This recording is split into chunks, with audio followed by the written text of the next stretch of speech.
Assalamualaikum warahmatullahi wabarakatuh. Baik, selamat malam teman-teman. Langsung saja, video kali ini saya buat untuk memenuhi tugas presentasi. Sebelumnya, perkenalkan terlebih dahulu. Saya Daniel. Saya dari Universitas Syadsi Madani, Prodi Ilmu Komputer. Pada tugas kali ini, tugas dari mata kuliah Desain UI UX yang diampu oleh dosen Bapak Ihsan Maulana Eskom MTI. Nah, tugasnya ialah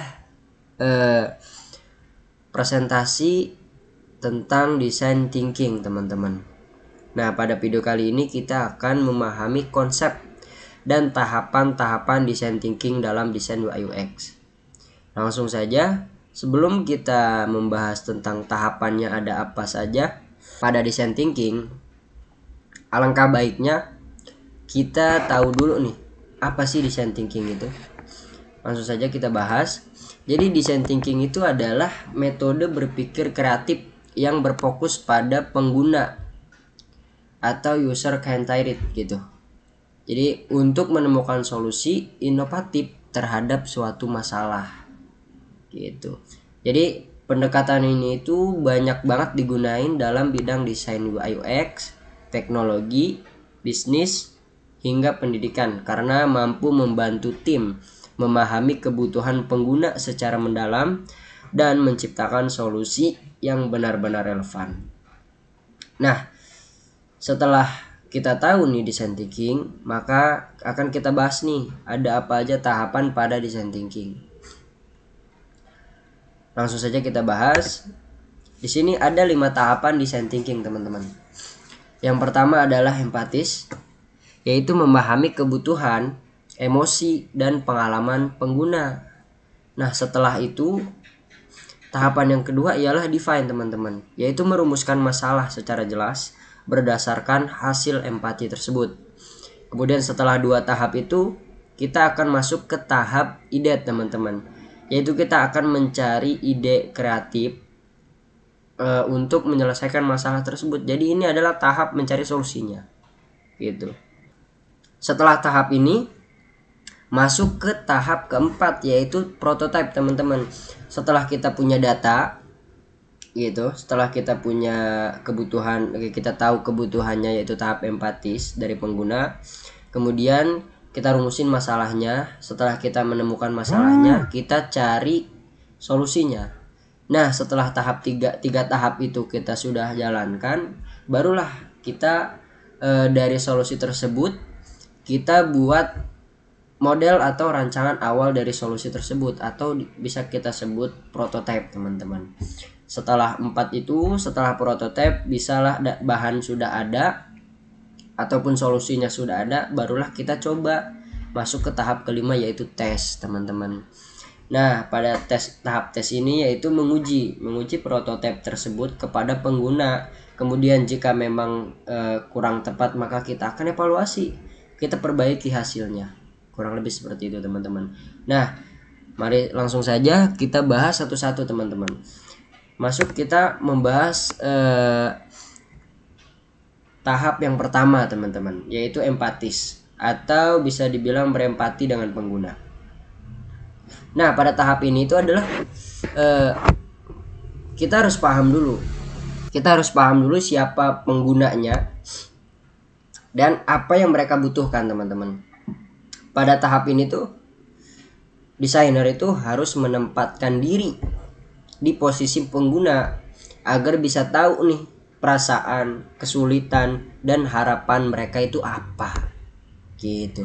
Kegiatan yang bisa dilakukan pada tahap empatis ini ialah bisa aja kita melakukan wawancara kepada pengguna, atau kita bisa melakukan observasi langsung nih gitu. Kemudian survei kebutuhannya mereka. Kemudian bisa juga kita lakukan analisis perilaku pengguna gitu. Tujuan dari tahap empatis ini adalah mendapatkan wawasan mendalam tentang pengalaman dan masalah nyata bagi pengguna gitu.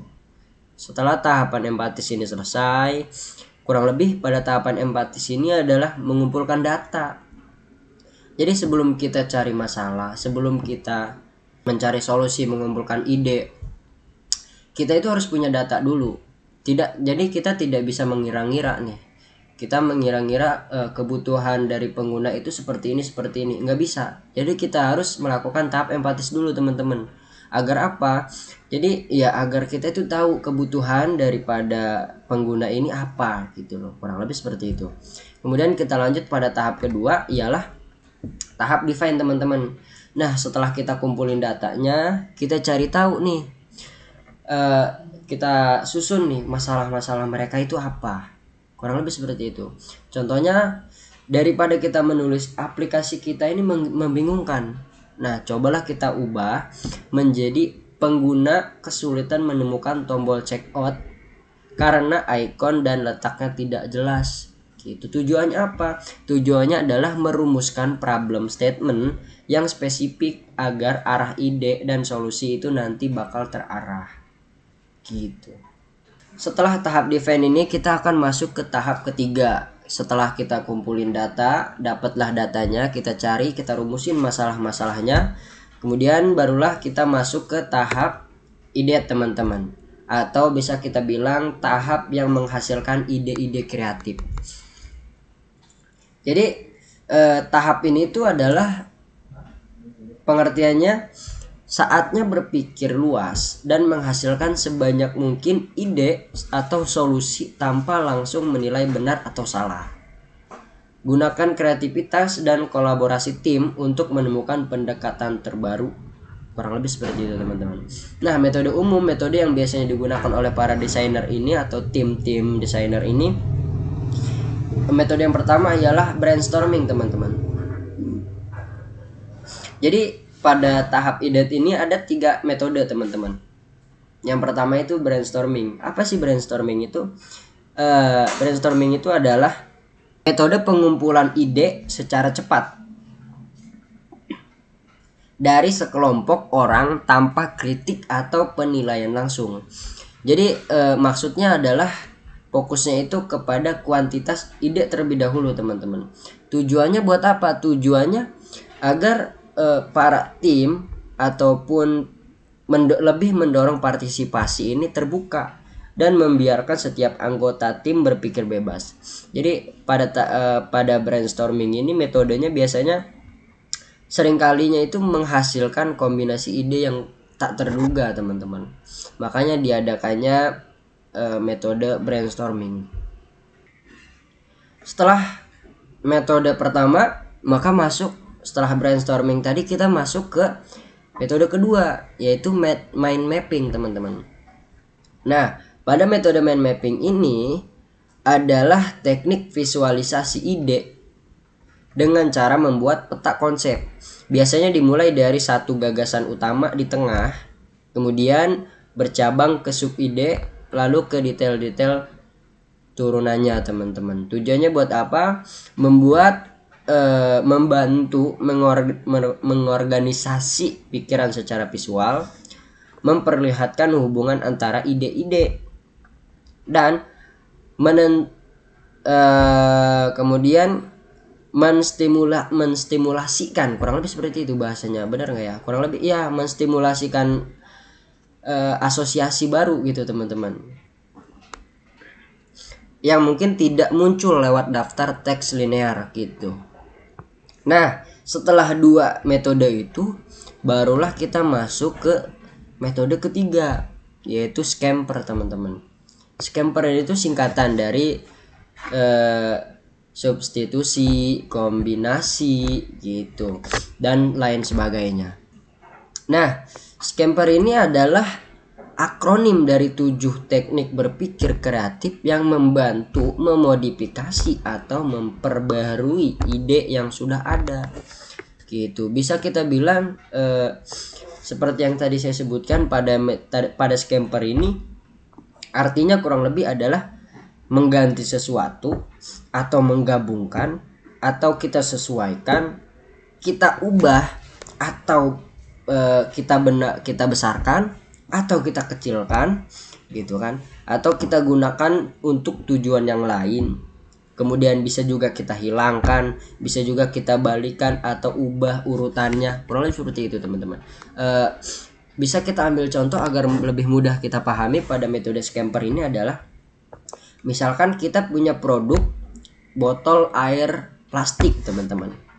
Nah, pada metode scamper ini bisa kita ganti seperti yang saya sebutkan tadi di awal. Kita ganti yang awalnya itu adalah botol air plastik, kita ganti bahan plastiknya itu dengan bambu atau dengan kaca daur ulang. Bisa seperti itu teman-teman. Atau kita menggunakan metode C, kombinasi. Kita gabungkan teman-teman. Dari botol air plastik saja kita gabungkan dengan dengan filter airnya. Atau bisa juga kita sesuaikan bentuknya agar bisa dilipat teman-teman, jadi portable nih botolnya. Kemudian bisa juga kita modifikasi, kita tambahkan indikator suhu air. Bisa aja seperti itu teman-teman. Itu adalah metode scamper. Jadi bisa kita ganti, bisa kita kombinasi, bisa juga kita modifikasi gitu. Tujuannya adalah mengeksplor berbagai kemungkinan solusi yang bisa menjawab masalah pengguna gitu pada tahap ide ini teman-teman. Nah, setelah kita menemukan solusi, ya udah kita mendapatkan ide kreatif pada tahap ini, maka kita buat nih masuk ke tahap keempat, prototype. Kita buat hasilnya, kita buat hasil solusi tadi, kita buat kebutuhan mereka apa, kurang lebih seperti itu. Jadi tahap prototype ini adalah memilih ide terbaik, saatnya mewujudkan ide tersebut dalam bentuk nyata. Biasanya itu bisa disebut dengan prototype teman-teman. Nah, bentuknya itu bisa kita buat menjadi sketsa di kertas misalkan. Kemudian atau bisa juga kita buat menjadi wireframe digital. Dan bisa juga kita buat menjadi model interaktif sederhana. Tujuannya adalah memberikan gambaran awal produk dan menguji bagaimana ide bekerja dalam prakteknya. Nah, makanya kita harus buat prototipenya teman-teman. Kurang lebih seperti itu tahap prototip ini. Nah, jadi setelah kita dapetin datanya, kita cari masalahnya, setelah kita mencari masalah yang dibutuhkan oleh pengguna, kita cari solusinya. Pada tahap ide tadi, setelah kita dapetin solusinya, kita buat sketsanya gitu. Setelah kita buat sketsanya pada prototipe ini, maka kita harus masuk ke tahap kelima. Tahap kelima adalah tes, atau bisa kita bilang tahap menguji dan mengevaluasi. Nah, menguji prototipe ini kita langsung kepada pengguna sebenarnya teman-teman. Jadi kita perhatiin nih bagaimana mereka berinteraksi, apa yang berhasil dan apa yang perlu diperbaiki. Jadi kita tahu pada tahap menguji ini, pada tahap tes ini, tujuannya apa? Tujuannya agar kita mendapatkan feedback, umpan balik langsung itu untuk meningkatkan kualitas solusi kita. Pada tahap ini kita bisa berulang gitu. Hasil uji bisa membawa kita kembali ke tahap ide atau prototipe untuk penyempurnaan. Jadi sebenarnya 5 tahap ini tuh tidak semestinya tidak harus selinier teman-teman gitu. Jadi bisa aja kita lakukan setelah tes, kita akan bisa kembali lagi ke tahap ide gitu. Nah, kesimpulannya dari 5 tahap ini adalah design thinking itu bukanlah proses linear seperti yang saya sebutkan sebelumnya, tetapi siklus yang fleksibel dan iteratif. Jadi kita bisa bolak-balik antara tahapan. Misalnya ya seperti yang saya contohkan tadi, setelah kita uji ataupun tes, kemudian bisa lagi kita kembali ke ide. Untuk apa? Untuk memperbaiki solusi. Jadi misalkan setelah kita tes, ternyata solusi kita ini kurang dipahami ataupun kurang berguna nih buat para pengguna. Maka kita bisa kembali ke tahap ide untuk menemukan solusi yang baru, atau kita juga bisa langsung masuk ke tahap prototype, memperbaiki solusi-solusi itu. Kurang lebih seperti itu. Jadi pendekatan ini tuh tujuannya itu membantu desainer atau tim untuk apa? Untuk lebih memahami para pengguna. Kemudian bisa lebih berpikir kreatif dan inovatif. Kemudian bisa menghasilkan produk yang benar-benar berguna dan mudah digunakan. Jadi kurang lebih hasil dari 5 tahapan ini adalah mempermudah para tim, para desainer yang kesulitan menemukan data-data. Jadi adanya tahapan ini, 5 tahapan ini yang mungkin bisa kita gunakan untuk observasi ke para pengguna. Mungkin hanya itu saja. Saya akhiri video kali ini. Kurang lebihnya mohon maaf. Wallahul muwaffiq ila aqwamit thoriq. Saya Daniel. Wassalamualaikum warahmatullahi wabarakatuh.